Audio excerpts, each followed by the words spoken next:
one thing that you need to make sure that the people feel value. They also know exactly what is their career growth. If they want to actually like grow up in the company, what they need to do and how they measure it, and they need to feel fair. Yeah, they need to feel that like all the work that they have done is actually like people are recognized and they got rewarded by that. สวัสดีค่ะ and welcome to Thai Pulse. In the 21st century, the job market has changed a lot due to different factors, and there's a new term called quiet cracking emerged, which describes employees who are deeply disconnected or disengaged with their organizations still need to do their job.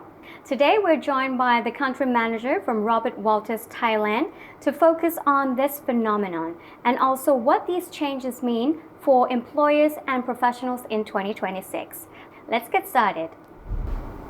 สวัสดีค่ะ Thank you very much for joining our program today. Before we begin, could you please introduce yourself and your organization to our audience? Yeah. So my name is Punyanuch Sirisawadwattana. I'm a country manager of Robert Walters. So Robert Walters is a global talent solution business, and we actually like supporting client and candidate in terms of recruitment, outsourcing, consultancy, and executive search, and also talent advisory. Yeah. Okay, so about the job market, how would you describe the overall outlook of Thailand's job market in 2026? I would say the job market in Thailand, I would use the word selective, but still active in the right space. Right. Yeah, meaning like the space that is active is the space that there's some investment. There's also some like changing in the technologies and also some transformation that changing the business model. Yeah, and those of the sector is the one that active. Right. So your organization focuses on finding high level staff. Yeah, mid to senior level. Right. Yeah. Mid to senior level. So which sectors are seeing the strongest growth according to your statistics? Okay. Yeah. The strongest growth that I saw is I think relating to the new investment that coming into Thailand. So you see something relating to the EV supply chain, data center, digital transformation, electronic. Yeah, in that area we see a lot of investment from other countries coming to Thailand, and when they're coming to Thailand, they're also looking for a local leadership, a local management to help them operate the business. Right. So it's hard to find Thai people who can manage this kind of business because it's quite new. Right. Yeah. Because those that actually like coming to Thailand, majority is a new business. It's a new industry in the world. Yeah, because data center EV is actually like not something that happened 10, 20 years ago. Right. That's why. Yeah. So actually this phenomenon happens everywhere. It's happening everywhere. Thailand, right? Yeah. Right. But I think like in Thailand, in Southeast Asia, if you're talking about data center, they actually like tend to using Thailand as one of the destination. Yeah, I think with the supporting that the country have, that's why we have a lot of investment in this area. Yeah. And another area that I just heard from BOI as well is the PCB board. Yeah, there's a lot of investment, the manufacturing coming to Thailand to set up the PCB manufacturing in Thailand as well. Right. And which sectors are facing most challenges? I would say there's not really like a single sector that really like facing challenges. I think challenges actually like appear to every single sector. But I would say the employer still hiring, but they may a little bit need to be a little bit cautious, like which role that priority that they need to hire first, because I think the country is not in the very growing state. So the company also, most of the hiring will be a replacement position. What about the trends nowadays? What are the biggest trends shaping today's job market? I think the trend that we saw that is a new trend, I would say a lot of companies start to focus on skill-based hiring, meaning instead of consider education, consider the experience or background that the person used to work. They focus more on like the skill that the person has. They open up to the people who came from different industry if the skill and the knowledge can be transferred. And that is something that we normally not see in the past, because in the past, if you actually like looking for a leadership or a director level, you normally will need to get the people who came from the similar or the same industry. But now it totally changed. Okay, so there seems to be some adjustments going Yes. on within the job market today, right? Yes. So let's talk about work practices. I feel like after COVID, we talk about work from home practices, work-life balance, mental health a lot. So how is Thailand responding to these expectations? Yeah, I think Thailand respond gradually. A lot of the firm also adjusted and really provide a flexible working hour. Yeah, and also they also adding a lot of benefit that relating to well-being of the people in the office. Yeah, they also providing like some consultant, like the ETA, something like this. That is more like a mentally consulting hour from the psychologist or from like counselor to the employees to ensure that if the employee actually feels stressed and want to really like talk to somebody, they can call the hotline to this group of people.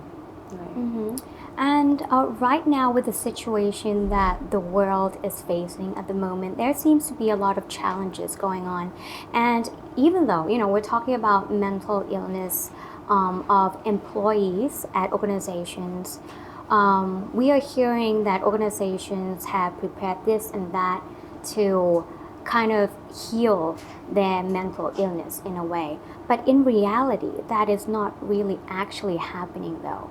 And also with the war going on as well, it seems to make things worse. How do you think the organization should do a better job, in protecting their employees, considering, mental illness? I think that is hard, because I think like it's not really only happening in the workforce. It's also happening like in every single like area, in the school, in the hospital itself. Right. Yeah, so I think it's actually like a broad issue that we all have. So I think in terms of being employee, what you can do is really try to ensure that you have some system in the organization that make sure that you're listening to people. You make sure that the employee feel that they've been heard. They can really share what they feel, and if they have a stress or anything, they know where to or who that they can talk to. Yeah. And how long have you been working for Robert Walters? This year is my 17 years. 17 years. 17 years. So during the past decade plus 7 years, Yes. have you noticed a change in terms of employees' welfare? I think like I noticed that the company trying a lot to really like improving this year by year. Like if you go back to like my first 5 years, I think the benefit and everything that we're talking about, people mostly talking about like the something that is more financial. But now today, apart from financial, they also adding something that relating to health, relating to mental health, relating to anything at all that will make the employee feel more happy to stay with the firm. Yeah. Okay, we're going to take a short break. And after we return, we'll dive deeper into some of the challenges in the workplace today and also how organizations are handling it. So we'll see you then.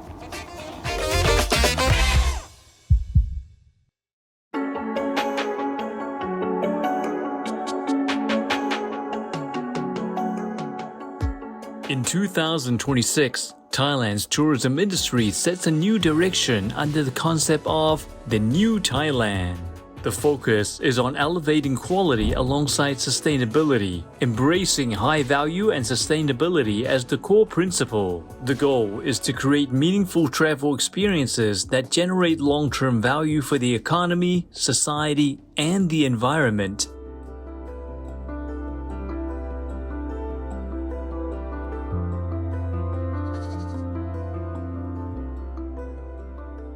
A A key strategy is advancing the subculture economy, targeting niche traveler segments, from food enthusiasts and soft adventure seekers to spiritual travelers who blend local beliefs with contemporary lifestyles. These immersive experiences enhance value and strengthen Thailand's distinctive tourism identity.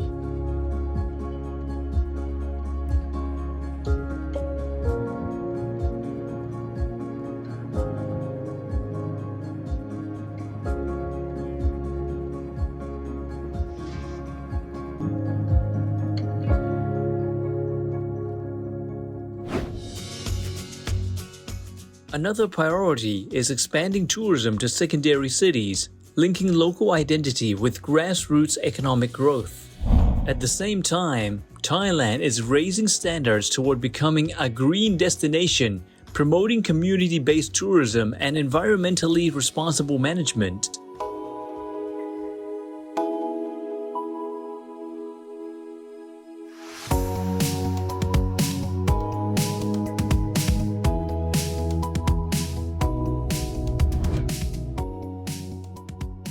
Wellness tourism continues to meet the needs of travelers seeking rest and rejuvenation for the body and mind. At the same time, Thai festivals, traditions, and cultural heritage are being creatively developed into powerful soft power, enhancing the country's image on the global stage.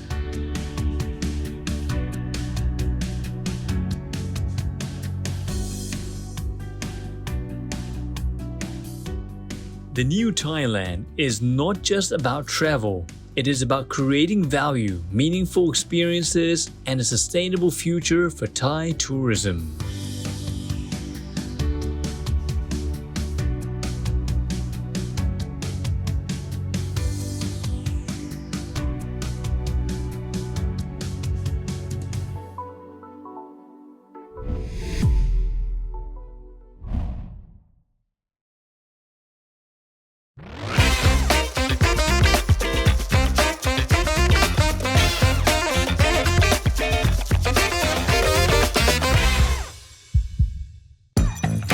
Welcome back to Thai Pulse. Now for this segment, we're going to begin the topic with quiet cracking, which is actually your recent report introduces the term quiet cracking. So could you please explain what this means? Quiet cracking has been like the phenomenon that employees who stay with the firm, still working, still doing their job, like still working hard, but there's some like internally emotional that they feel demotivated about their task, about their work, but they still want to actually make sure that that they perform in the job, but because the environment of the economics and everything make the work actually more harder. So that's why they feel disengaged internally, inside. Is it a new term though? Because I feel like many people are having this kind of state, like even from the time before. Yeah. So for me, it's not that new. Is it the kind of state that we all have for ages, but we don't actually have a word for it. Right. But now we do. Right. Yeah, I think that this feeling is not new, right? But I think like it's actually like I think globally, like we saw the trend globally from the talent trend that we do in 2026, and then this word appear in our report. That's why we decided to actually using this term to really explore like in Thailand to see whether how people actually like feel about this. And then I think like it's actually like it's a new word that people never hear before, but the symptom and the other feeling is actually like something that we've been experiencing it before. Right. Yeah. And which age groups of employees are actually having it, according to your report? We don't really asking about the age, but normally like the group of people that we're working with is actually like mid to senior level. So I would say 30 years old up. Right. Yeah. But why though? Did they tell you the reasons? I think it's normal, right? When you actually like start working in a job for quite long, and I think like with the recent feels economic challenging that we have, the war, like everything that happened around the world, actually like make the company feel pressure to first they still need to perform, but like they also need to make sure that like the cost they also need to be consider. Yeah, they need to actually like doing a lot of things and ensure that the performance is still there. So it's actually like somehow make people feel more pressure, more stress compared to maybe before COVID. Right. Yes. And nowadays there are a lot of layoffs going on. So I think a lot of employees are feeling, I wouldn't say disloyal, but not as loyal as before because they've seen that how easy it is to be laid off.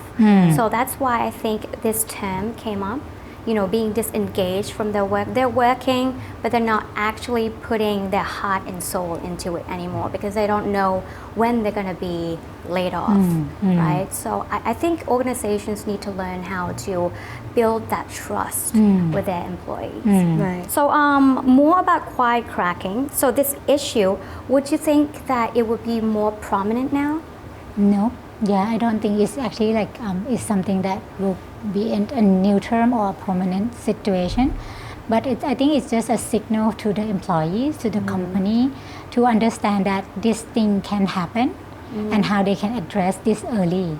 Right. Yeah, so that they can really like help the employee to feel better. Because I think like most of the employees who actually feeling this, they really still want to work. They want to really perform. They still want to make it happen for their career, but sometimes because they might not really like having somebody listen to them. Yeah. Maybe the career path or the goal, what they expected to do is not really communicate clearly. It's actually like make the person feel a little bit disengaged as well.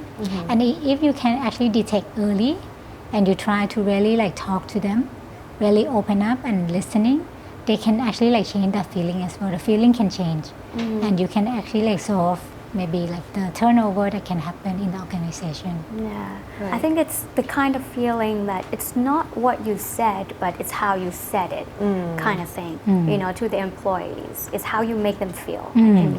Or maybe this is just happening because of the change in the workforce, in the job market. I mean, many people can do a second job now, you know, so you end up not really focused on the first job. Maybe you're like doing the first job and you're like selling something on social media. Is it also a factor? But I mean, to be honest, in the organization, I didn't see a lot of people having a second job because if they are in the senior level already, like You need to focus. yeah, the full-time job is actually very heavy already. Right. I don't really think that they have time though. Right. Yeah. But I do know some C-levels executives though who do kind of wearing different hats at different organizations at the same time. But that is more a board director, right? okay. Yeah. A board director, they allow to actually being a board director to many type of industry, many type of organization. But if you are a CEO, a C-level in the firm, you cannot do. Yeah, it'll be too busy. Right? It will be too busy. Yeah. Are there like constructive solutions or initiatives would you recommend employees to address this issue? I think to be honest, the first thing is you need to really communicate clearly what is the expectation of that role so that the person who are working on that role really understand what is expected from me.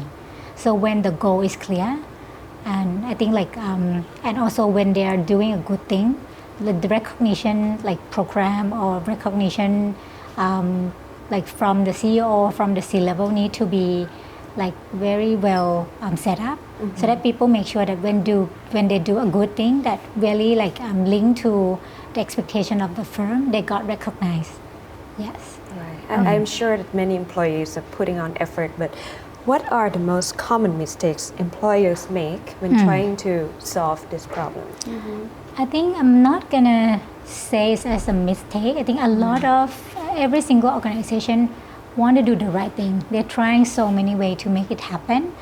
But I think like maybe when they're looking of this problem as a one-off issue, and they might actually come up with the program or the award to really like recognize people and then done. Yeah, I think this is something that is need to be continued. You need to really like ensure that this is part of your culture to recognize the success, to really like ensure that you make the person feel valued.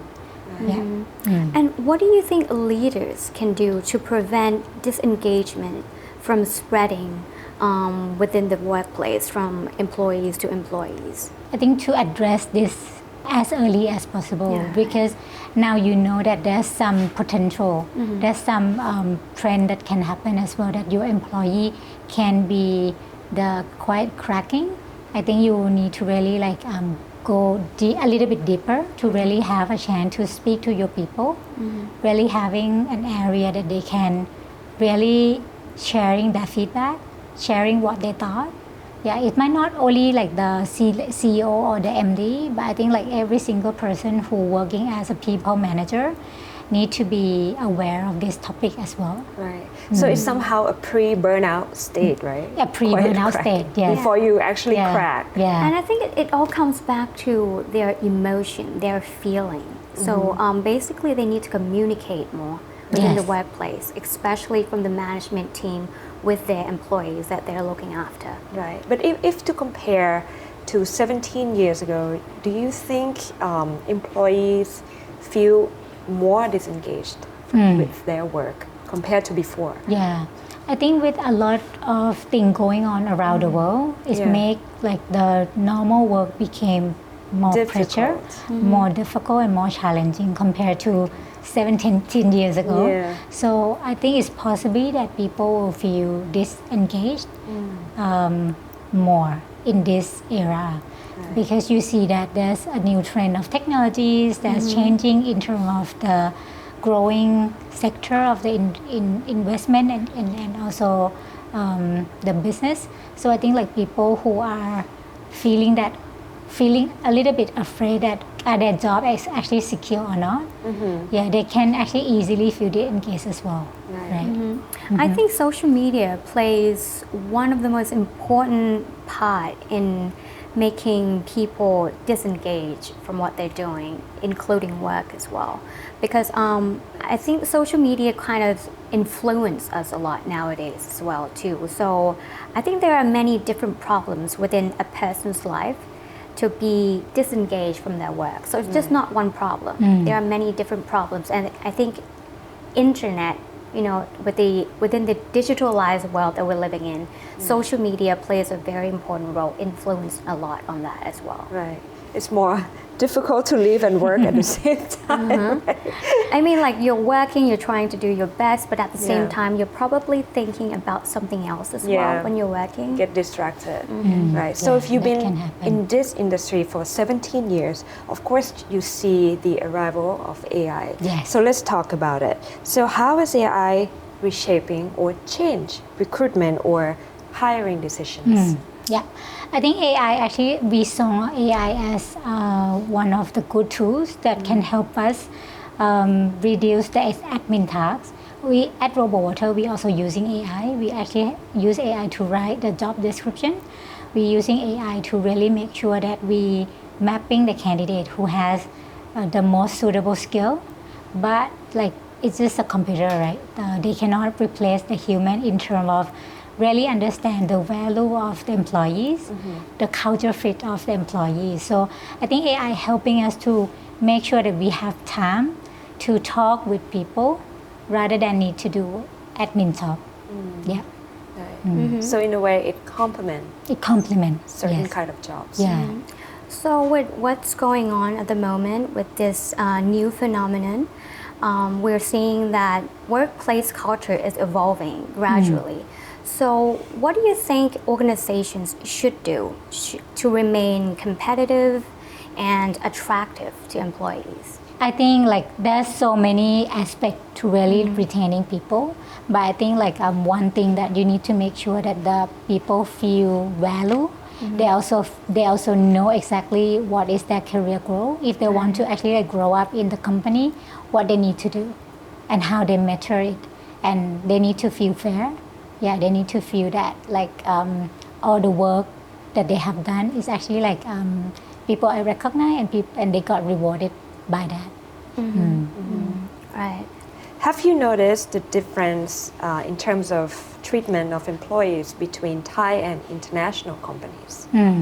I think previously, if you talk back 10 years ago, there's a big differences between like MNC's firm and Thai firm. But nowadays, I think a lot of Thai company, they know that for them to really like retain people, they also need to adapt and also need to really giving the benefits similar to MNC as well. So we saw a shift of this benefit increment in Thai organization. Yeah. And I think not just the management team, talking about how organizations could remain attractive to their employees. I think in a way, the management team who are in charge of, their employees within their team, I think they should pay more attention to their employees. Because I know everybody has things going on in their lives, right? But paying attention to your team is a part of your job as well. And knowing your team is very important, I would say. Because if you don't know what's going on with your team, then I think, would that be difficult for them to, take control though? Yeah, I think like if you are a people manager, you have people reporting to you. I think it's one of the tasks, it's one of your task and job as well, to really get to know the person like deeply. Right. Yeah, so that you understand what they are feeling, what that they struggle with, and the person will also willing to share with you like the challenge that they have facing in life. Yes, I think that is one of the important thing as well, because the person needs to feel inclusive. Meaning like people may be different in terms of the character, the way that they thought, but then because like differences is actually like it's good, right? It's actually like helping to come up with newest idea and everything. But when you talk to people who really think like different from you, who have different background, I think people need to be open up and ensure that they try to understand another person as much as they can, so that they can work together well as a good team. Yeah, I mean, as much as you want to get the job done, but at the same time, we're still human beings. So Right. I think we should keep in mind that even though we're working, but we should not forget to have empathy towards one another. But we're talking about a lot of human skills, right? So if you compare to 17 years ago, is there like a big difference in training, human skills training, for example, in organizations? I think like a big difference, because previously I think like the training focused a lot more on the technical knowledge, the technical skill. Yeah, We were like robots, right? I think like somehow like Thai people, they not really express themselves that much previously, but then nowadays I think a lot of people, they dare to speak, they dare to share, that they're not really feeling engaged. And I think organization understand that apart from the technical skill, soft skill of people manager is becoming more like important to be able to really retain your staff and people. Yeah, and nowadays also I see a lot of organizations, usually they would have parties for their employees, right? They would call it like the thank you party.